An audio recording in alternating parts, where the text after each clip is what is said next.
झारखंड में पिछले महीने 11 अप्रैल को राजधानी रांची के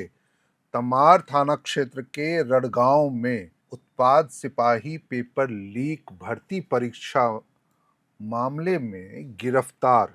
159 अभ्यर्थियों को आखिरकार लगभग एक महीने के बाद जमानत कोर्ट से मिल गई। सबसे बड़ी खबर अब तक की यही है, जो यह 159 अभ्यर्थी जो पिछले एक महीने से रांची के बिरसा मुंडा केंद्रीय कारागार होटवार में बंद थे, उन्हें अब जेल से रिहाई मिल जाएगी, क्योंकि रांची के सिविल कोर्ट के अपर न्यायायुक्त की कोर्ट ने उन्हें 20-20 हजार रुपए के निजी मुचलके पर जमानत दे दी है। हालांकि इस मामले में पुलिस ने 1000 पन्नों की चार्जशीट दायर की थी,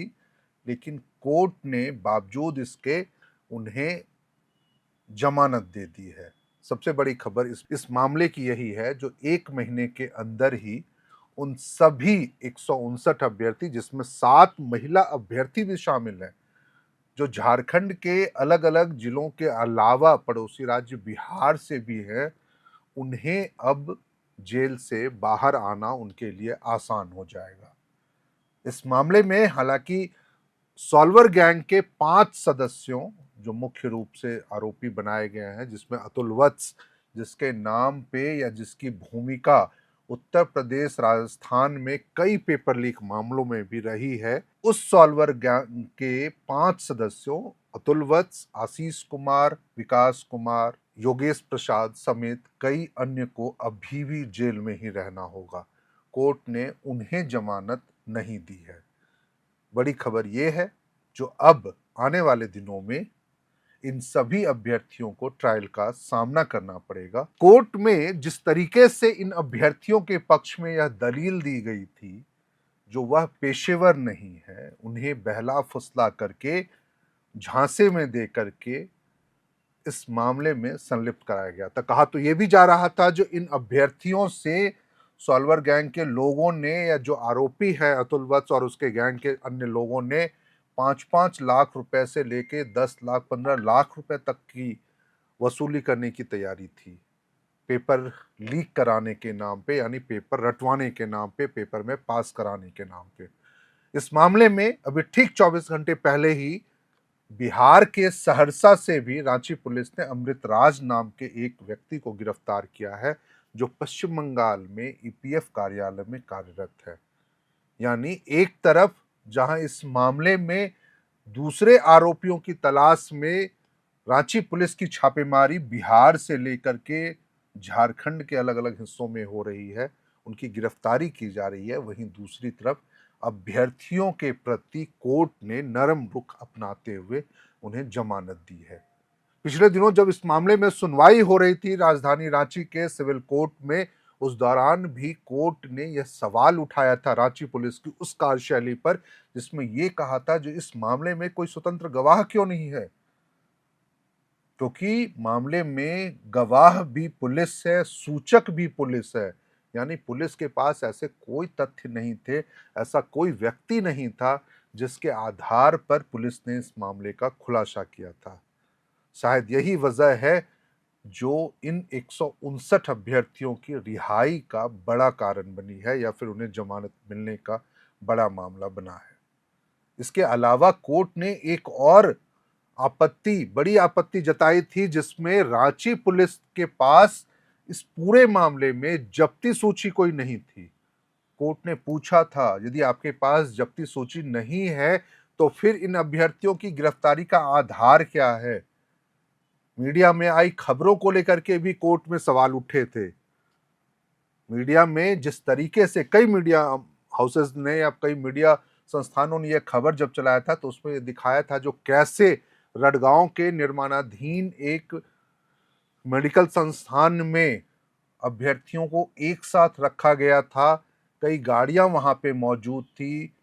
ड्राइवर तक मौजूद थे, कई दूसरे लोग मौजूद थे, लेकिन बावजूद इसके वहां पे प्रश्न पत्र फटे हुए मिले थे, जो बाद में मीडिया कवर करने गई थी, उनके हाथ में भी ये लगे थे। लेकिन पुलिस ने आखिर किस वजह से इन सब चीजों की अनदेखी की? जब्ती सूची में गाड़ियों का क्यों नहीं विवरण दर्ज किया गया था, जब्ती सूची में क्यों नहीं उन प्रश्न पत्रों के, फटे हुए प्रश्न पत्रों को रखा गया था, जिसके आधार पर ही 12 अप्रैल को जब परीक्षा हुई थी राजधानी रांची समेत झारखंड के अलग अलग जिलों में, तब यह सवाल जेएसएससी अध्यक्ष प्रशांत कुमार ने प्रेस कॉन्फ्रेंस में बताया था। जो पेपर लीक मामले का उत्पाद सिपाही भर्ती परीक्षा से कोई संबंध नहीं है,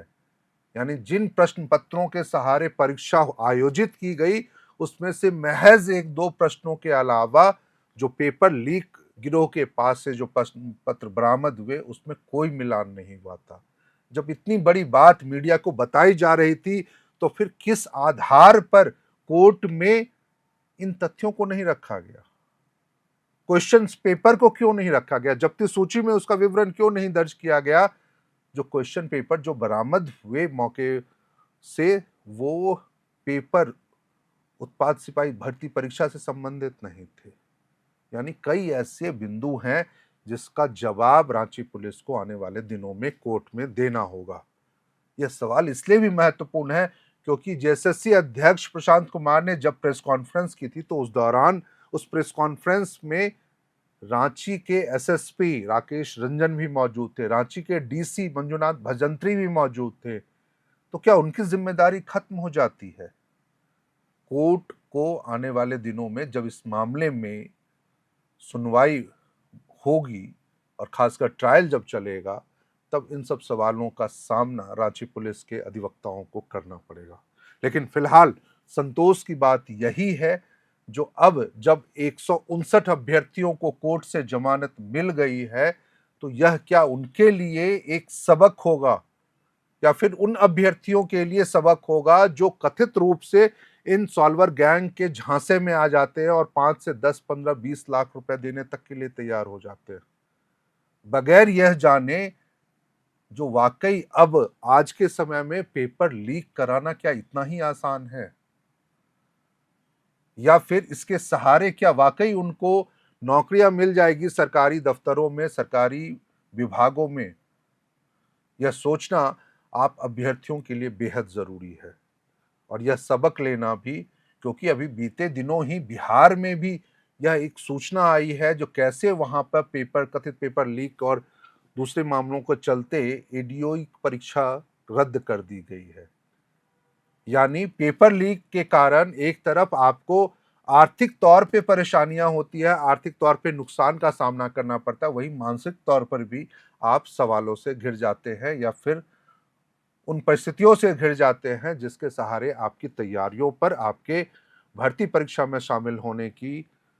कोशिशों पे ग्रहण लगता है। तो यह सवाल आपके लिए भी, एक सुझाव आपके लिए भी,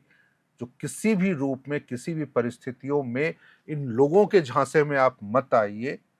आप अपनी तैयारी को बखूबी बेहतर रखिए। जो सवाल पूछे जाते हैं, जो प्रश्न पत्र पूछे जा गए हैं पिछले सालों में, उसके आधार पर आप अपनी तैयारी करें, बेहतर तैयारी करें, बेहतर विशेषज्ञों की राय लेकर के तैयारी करें और ज़्यादा से ज़्यादा प्रश्न पत्र सॉल्व करने की दिशा में यदि आप बढ़ेंगे तो निश्चित रूप से आपकी सफलता को कोई रोक नहीं पाएगा। इस वीडियो में फिलहाल इतना ही। उत्पाद सिपाही भर्ती परीक्षा पेपर लीक मामले से जुड़ा हुआ कोई भी अपडेट यदि अब आने वाले दिनों में सामने आता है तो निश्चित रूप से हम आपको उससे भी अवगत कराएंगे। कैमरे के पीछे हमारे सहयोगी हैं अभिषेक मुकुंद, मैं हूं शैलेंद्र। आप देख रहे थे एयर नाउ। ज़्यादा से ज़्यादा आप इस चैनल को सब्सक्राइब कीजिए, इस खबरों से संबंधित वीडियोस को शेयर कीजिए। शुक्रिया, नमस्कार।